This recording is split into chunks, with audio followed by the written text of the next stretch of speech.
we're going to be talking about the NCAA releasing a schedule to get the offseason started for college football. So, Tanner, just to kind of roll what the schedule is.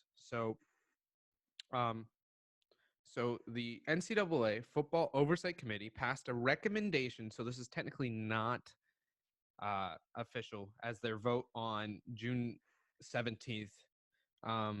It's expected to pass, and they're calling, but the bylaws and the rules and the way it works, they have to have this vote, but it's expected to pass. Yeah. But so teams will be able to start working out again on July 13th.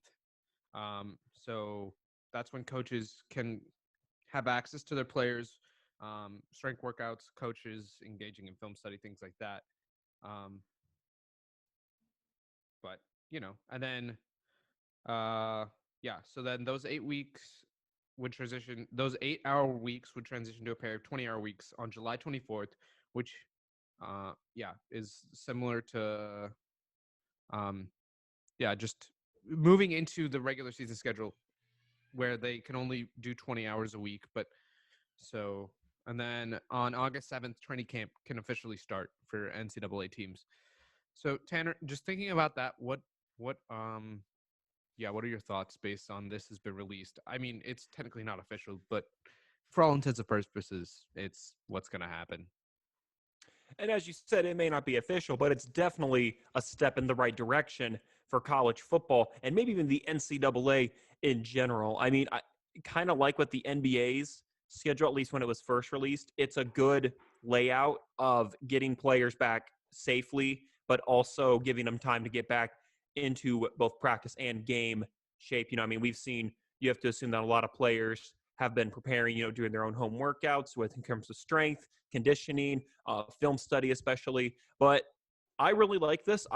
As we said, it's expected that it's going to get passed when they vote next week. But I really like this. I like that they're giving looks like it's going to be a month. But then, of course, training camps on August 7th. So I really like this. I'm glad, again, assuming that it does get passed unless some weird circumstance were to happen.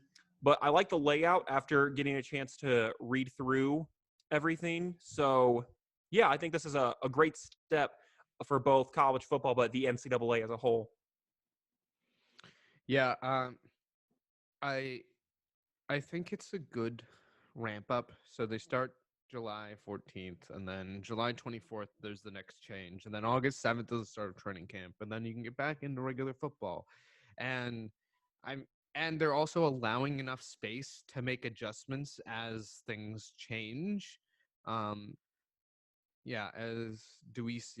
If numbers go back up for whatever reason, they can make adjustments because the season doesn't start till September and it's the first week of August. So if they need to push it back a week, there's enough time, things like that.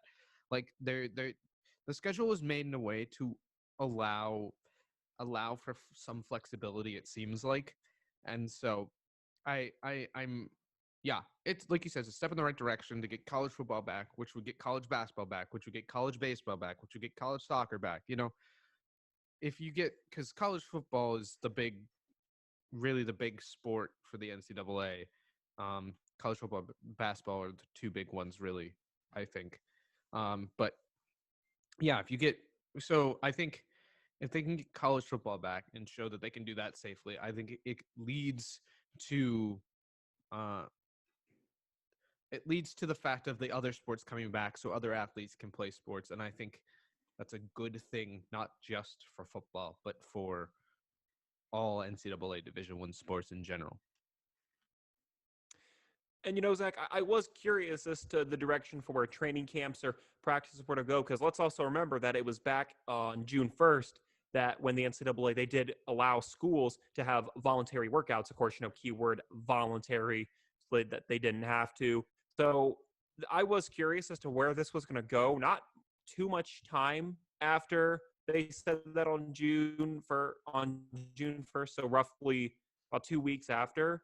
So again, it seems like the NCAA has been thinking about this for a while now. And again, I think we can both agree that it's going in the right direction. And as to any updates, Hopefully they'll let us know. But again, great direction to go with. And if there were any changes, I'm sure they'll let coaches, players, and everyone know right away. But again, big props to the NCAA for this schedule here.